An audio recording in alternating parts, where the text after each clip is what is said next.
It's great to be back in Abu Dhabi. Thank you, Your Excellencies, for having us. This is a great event and an amazing setting. I'm joined here with my colleague, Paul Holmesy, who's in the audience, and he'll be available for questions later on. Just move this on. So what Forbes Family Trust is it's a multifamily office. We're based in New York, but we also have offices in Geneva, Palm Beach, London, Paris, Boston, Philadelphia. And what we are is we're a member of the Stanhope Capital Group, which oversees about $30 billion on behalf of significant families, institutions, charities, and endowments around the world. We aim to provide clients with the best available investment expertise in an environment where the interests of all parties are properly aligned, also known as no conflicts.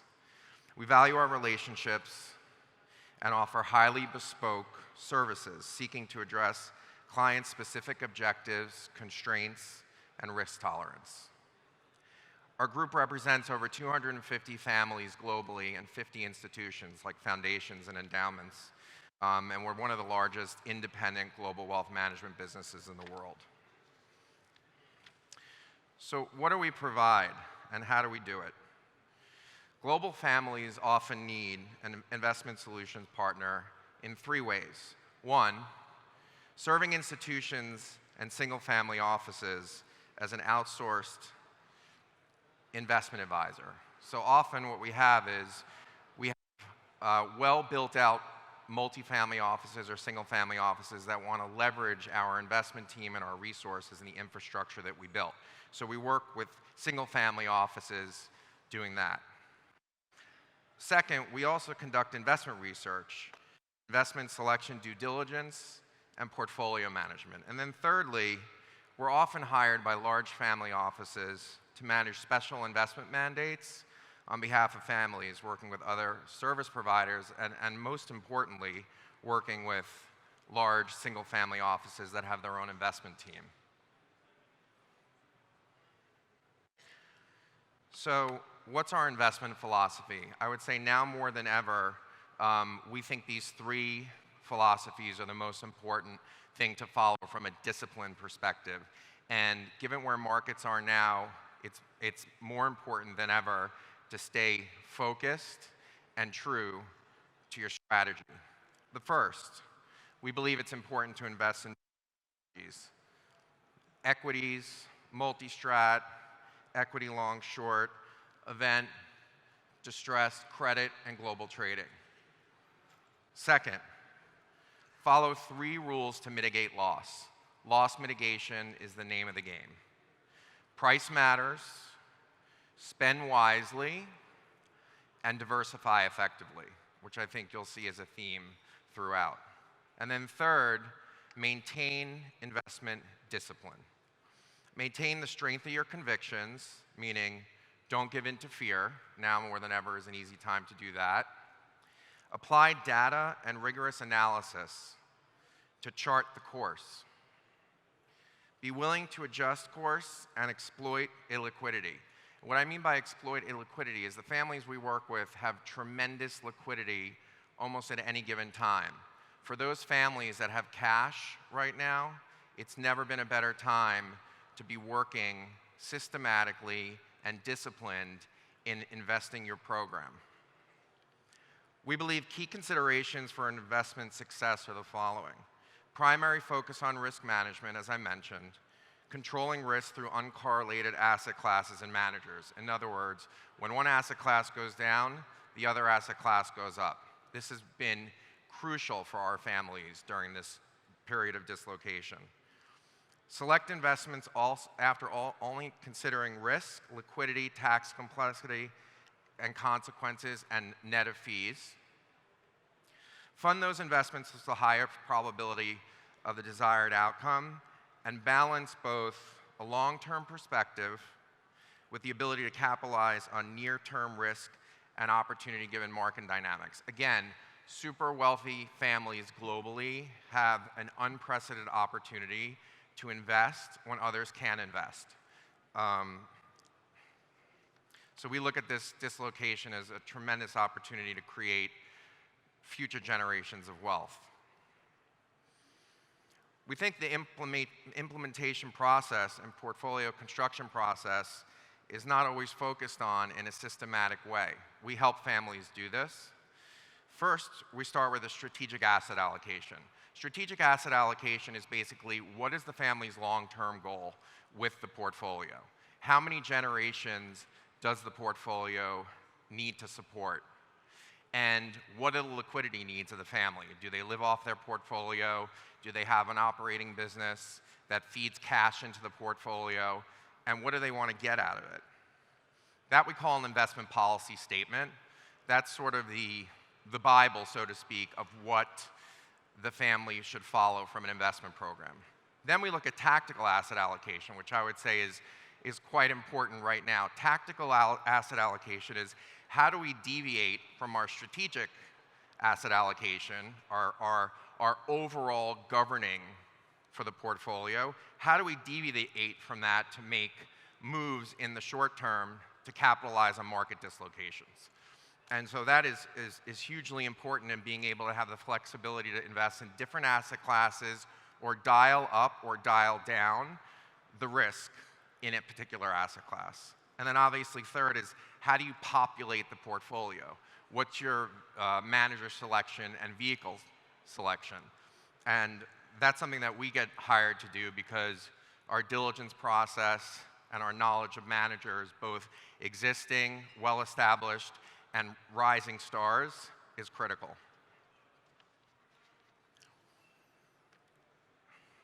We look at a global family office as having 6 pillars. The first is asset allocation and portfolio construction, which includes risk profile. Sorry, I'm not moving these slides along, I'm just going. Hold on. Risk profile, goal determination, manager selection, and then construction and rebalancing. The rebalancing gets into what I mentioned before, which is the tactical allocation. Financial planning, obviously, involving cash flow needs, scenario planning. Estate planning and succession planning, which I think is a huge theme right now in the region, including trust services, optimization of localization, wealth transfer, strategic insurance, which could play into life insurance, and efficient structures. Just how should these families set up their investment vehicles?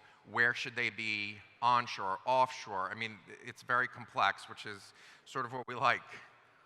The third is estate planning and succession planning. I'm sorry, I did that already. The fourth, tax planning. This involves minimization strategies and turnover control. Fifth is philanthropic advisory, which is just exploding more and more every year. So what we help families do is foundation creation and management. How do they get set up? How do they come up with their mission statement? Foundation infrastructure, what does it look like? Does it have 50 people? Does it have 3 people? Does it leverage off another philanthropic organization like the Gates Foundation, where you make a pledge and you just give your money to the Gates Foundation because they're set up properly? Or do you create your own? And then grant-making advice. We think that when people first start large foundations, they're not really sure how to decide who the money goes to. Everybody's knocking on their door, and it's overwhelming. So we help them create sort of a systematic way to evaluate people asking for grants and what they're for. And then 6 is just other family office services, which includes reporting, which is a huge thing for people, pulling all of the information together in one place and being able to deliver it to the principals in a very cohesive, clear way without having their assets sort of scattered all around. Art advisory, aircraft services, residential advisory, family education, and then insurance. These are things that we see single-family offices need to make sure they have in-house, or they have the right people outside helping them with it.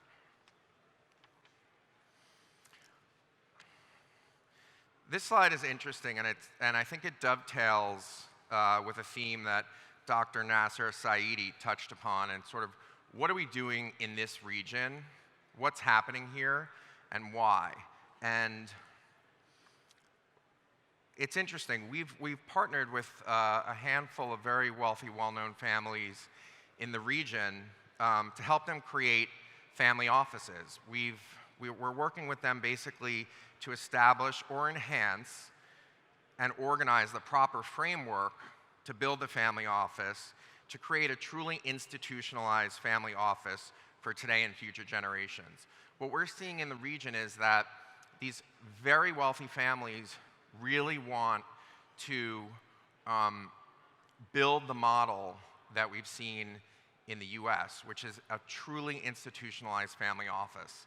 And that involves hiring a lot of investment professionals. It involves hiring firms like ours to help assist in doing that. And what we found is there's a real need in the region to bring a firm like ours in to actually help them set this up.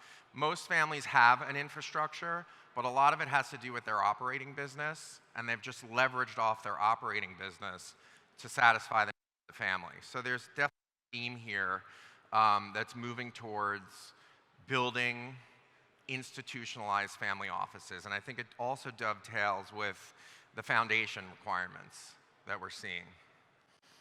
Second is we work with families here to come up with an investment policy statement, which is a detailed, comprehensive investment policy statement for the portfolios. This IPS, as we call it, sets forth different weightings to each specific asset class. We call them like bands or guardrails, allowing the investment manager or family office professionals to tactically be overweight or underweight in any specific asset class, as well as allow market moves, which could inadvertently result in a violation of the IPS by pushing the asset class over or underweight. So what does that mean in English? Basically, what that means is we've found that there are family offices that have in-house investment professionals investing the portfolio, but with not a clear set of rules set by the family. And so what happens is they're trying to invest in things, and they have to go and talk to one of the principals. The principal doesn't get back to them. They miss the opportunity. I can give you numerous examples of that. What this does is it's sort of like a contract between the family and the investment professionals, and it says, here's how we're investing these assets, here's how we're allowed to change how we invest, and here are the guardrails that you've approved to allow us to move between asset classes and dial risk up or down within certain parameters. After we establish the investment policy statement, we assist in constructing the asset allocation and implementation through manager selection to achieve the goals set forth in the IPS, including risk return required by the family office. After that, what we do is, once we help them build the machine, we help them monitor it. And so what we do is we engage in quarterly and annual reviews with the family to make sure the tactical moves that were made during the year correspond to the rules that the family set forth with the family office investment professionals. And so we build that out for them, and we help monitor it. We also have been asked to participate recently for large family offices in the family's investment committee, which has been interesting because what we've done is we've been able to sort of review everything we just went over and make sure that it's being followed by the professionals at the family office. So we're there as a resource and a tool. What we're also noticing in the region is that there's this movement and separation, right, between operating businesses and institutionalized family offices. And so what a lot of families in the region we found have wanted to do is separate the two completely, put a wall up, and make sure that there's not a lot of crossover between the operating business and the investment professionals. Because when there tends to be distraction, and it doesn't always work as well on the investment program side, and the returns show it. So we play an integral role in that, and then we make sure that to the extent they want investments in the US, we really help the investment team work through that and decide which asset classes should be working on, how does it fit within the overall investment policy statement that we set forth, and what part might we play for the family office in a specific component. We're often hired here also to just validate existing structures. There's a lot of great family offices in the region that are set up just like I described.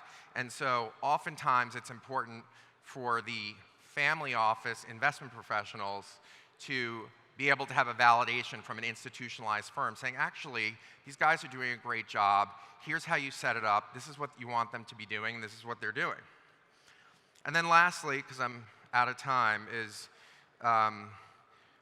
we're helping a couple of single-family offices in the region build multifamily offices, which is super fascinating. So we started as a single-family office with the Forbes family. We built ourselves into a $30 billion global multifamily office. We have found that some of the institutionalized family offices here want to do what we did. And so we're helping a couple through how do you set it up, how do you make sure the original family is still served properly, and that the investment professionals don't get distracted because they see the money elsewhere. That's been an interesting phenomenon that we've seen in the region right now. So, thank you.